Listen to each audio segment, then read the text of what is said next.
नमोस्तु सर्वेभ्यः संस्कृतप्रियेभ्यः संस्कृतपाठशालायाः अभिनवायां कक्षायां समेषां स्वागतं करोमि। अहं नारायणदत्तमिश्रः। संस्कृत की कक्षा में संख्याओं के साधारण और पूर्णार्थक स्वरूपों को जानने की श्रृंखला में आज संख्या 6 के संस्कृत प्रयोगों को अच्छे तरीके से जान लेते हैं। संख्या 6 के लिए संस्कृत में हम साधारण रूप से कहते हैं षट, और यहाँ ध्यान दीजिए कि 6 शब्द के पुल्लिंग, स्त्रीलिंग और नपुंसकलिंग स्वरूपों में कोई परिवर्तन नहीं होता, अर्थात सभी लिंगों में 6 के लिए संस्कृत शब्द होगा षट।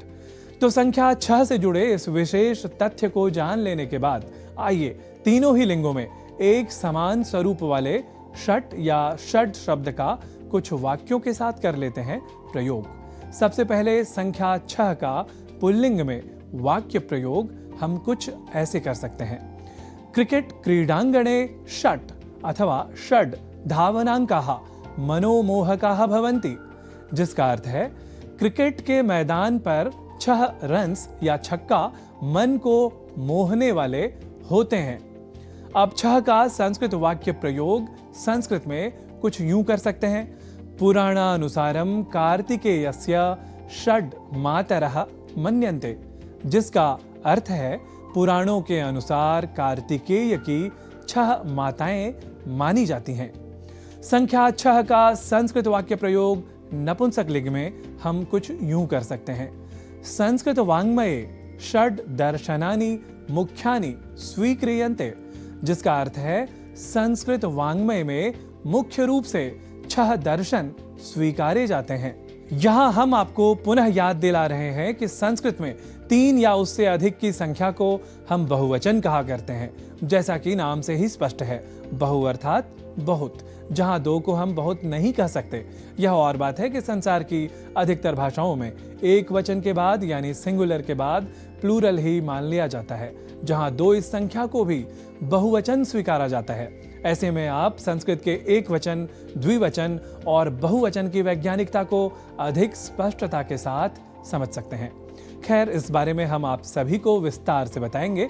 तो संस्कृत में बहुवचन के सिद्धांत को जान लेने के बाद अब आप समझ ही गए होंगे कि बालकाः, बालिकाः, स्थानानि जैसे शब्दों के साथ 3 या उससे अधिक संख्याओं का प्रयोग कर लिया जाए तो व्यक्ति भ्रम की स्थिति से निकल सकता है, अर्थात वहां संख्या का भ्रम नहीं रहेगा।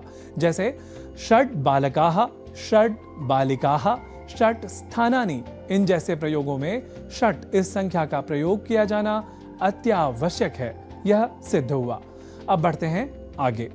यदि संख्या 6 की पूर्णार्थकता बतानी हो तो हम पुल्लिंग, स्त्रीलिंग और नपुंसकलिंग के भेद के साथ कुछ यूं कहेंगे। जैसे 6 की पूर्णार्थकता को हम हिंदी में कहा करते हैं छठा या छठी, जैसे संस्कृत में हम कहेंगे पुल्लिंग में षष्ठः, स्त्रीलिंग में षष्ठी और नपुंसकलिंग में षष्ठम। यहां ध्यान रखना है कि षष्ठी के स्थान पर गलती से षष्ठी या षष्टिका और षष्ठम के स्थान पर गलती से षष्ठमः जैसे प्रयोग हमें नहीं करने हैं। तो आइए 6 इस संख्या के पूर्णार्थक स्वरूपों को पुल्लिंग, स्त्रीलिंग और नपुंसकलिंग के क्रम से वाक्यों द्वारा कर लेते हैं अब अभ्यास। भारत के 6ठे राष्ट्रपति नीलम संजीव रेड्डी थे। इसे संस्कृत में कहेंगे भारतस्य षष्ठः राष्ट्रपतिः नीलम संजीव रेड्डी इत्यसौ आसीत्। कहां और किस महीने में सूर्य षष्ठी मनाई जाती है? इसे संस्कृत में कहेंगे क्व कस्मिन् मासे च सूर्य षष्ठी आचर्यते। जनसंख्या की दृष्टि से ब्राजील का स्थान 6ठा है। इसके लिए संस्कृत वाक्य का स्वरूप होगा जनसंख्यायाः दृष्ट्या ब्राजील देशस्य स्थानम षष्ठम अस्ति। तो आज आप सभी संख्या 6 के साधारण और पूर्णार्थक शब्दों के संस्कृत स्वरूप से हुए परिचित। अब संस्कृत पाठशाला की अगली कक्षा में जानेंगे अगली संख्या के साधारण और पूर्णार्थक शब्दों के संस्कृत स्वरूप के बारे में। तावत् दीयताम् अनुमतिः पुनर्दर्शनाय। नमो नमः।